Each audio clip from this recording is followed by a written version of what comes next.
Well, before we get into the video, I just wanted to take a second quick to remind everybody that even just last year, this first year we owned the property, and during the late season especially, the quality of bucks and the overall deer numbers on our property weren't even close to what they are now and what you're going to see in this video. In this video, you're going to see almost, or maybe even over, 100 deer pile out into our biggest bean field. It was a lot of fun, but that's in sharp contrast to last year. During this time of the year, we had almost no deer on our property. We found sheds in one area. We had a few, I'm sure, but not nearly what it is now. They had to go across the road anytime they wanted quality food, and they could just go to our neighbors, honestly, and have a lot better quality habitat. So that sharp contrast is, I believe, a direct result of our quality habitat improvement work this past off season through adding food plots, adding cover in the form of switchgrass, and keeping the pressure low this hunting season. And I also wanted to point out that we're in Iowa, and we're in a good deer area, good managed area. We feel very blessed and very fortunate to hunt in the area that we do. But I wanted to throw that out there because it's not a guarantee to see all these deer. And especially when you're in a good managed area where everyone has food plots and good quality habitat. And for the most part, they keep pressure low. We have some deer drives that happen around us, and I'm sure quite a bit of bow hunting, but overall, in the grand scheme of things, we're in a very low pressure area, which is probably good for keeping the trophy potential of the bucks high, letting bucks get to old age. But if you don't have all the ingredients on your property, it's a very good chance in an area like that your neighbors will. And when you look at all the properties, if your property doesn't stand out as being the best one, the deer, and especially the mature bucks, are really likely to just jump the fence and get everything they need on your neighbors. So just something to keep in mind. That's not something that's talked about very often. And I also just wanted to point out how quickly these habitat improvement projects can really improve your hunting. Just one season, like I said, and we went from killing one buck the first year, it was Trevor's biggest buck, to this past season we killed 3 mature bucks, and Dad actually could have killed a 4th one. The big 9 came out during gun season, but it was late in gun season, and we thought he had a good chance to make it through. He's either a 4 or 5 year old. We were on the fence about shooting him, so we just decided to roll the dice, and hopefully we'll get to see what he looks like next year. I was hoping I'd film him when I went out this past Friday and what this video is about, but if he did come out in the field, he wasn't carrying his rack. So about 50% of the bucks are shed, and that was the other point of this video, is to let you guys know where the bucks are at during their shed antler process. One last thing here before we show the footage is if you need help designing a quality habitat plan, it really all comes down to maximizing all the acres on your lands. You want every acre to be in either food or cover, and then from there you just have to respond to the local deer herd and what your deer herd needs. If you have food left over in the winter, you're going to want to turn more of it into cover. If you don't have enough food to get them through the year, then you need to add food. So that's really what it boils down to, but you also have to make sure your property is huntable. You take access into mind. But we do offer client consulting both in person and on maps. So if you need help or even just a different perspective, maybe you have it down, but you just want another person to come in who doesn't have any previous ideas or biases, you need an outside perspective, click the link in the description box below. Be sure to check out our client consulting.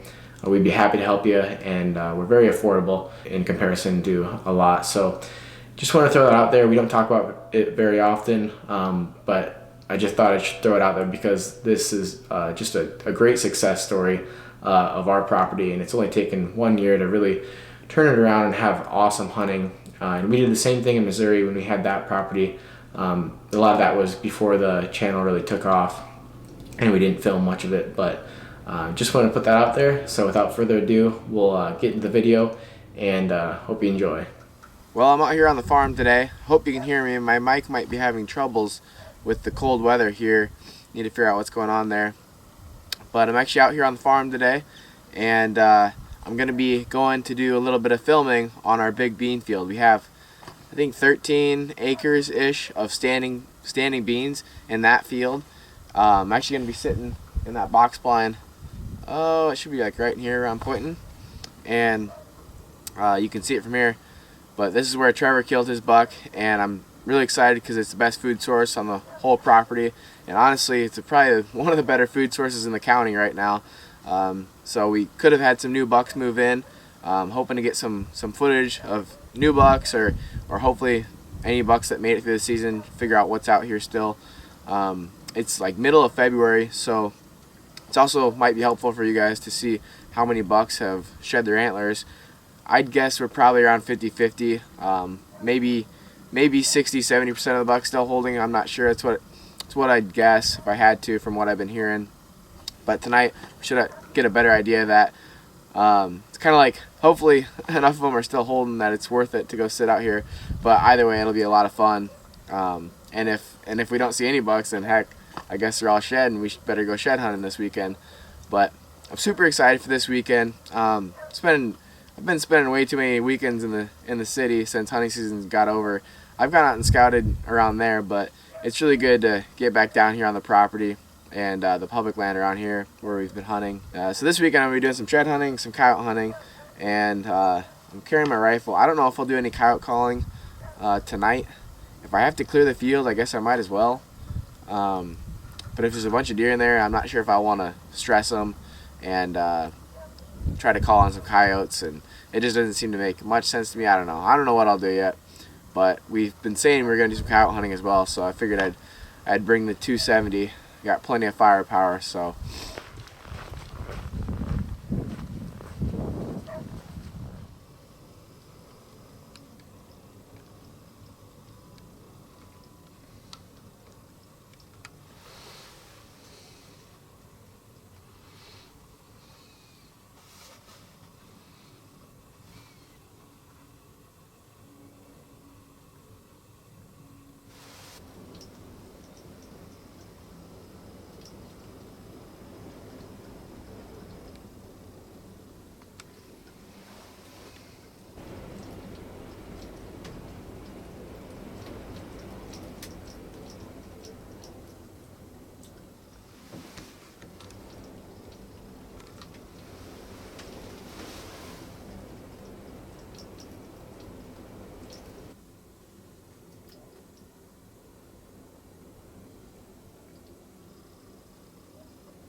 wrap up the night here.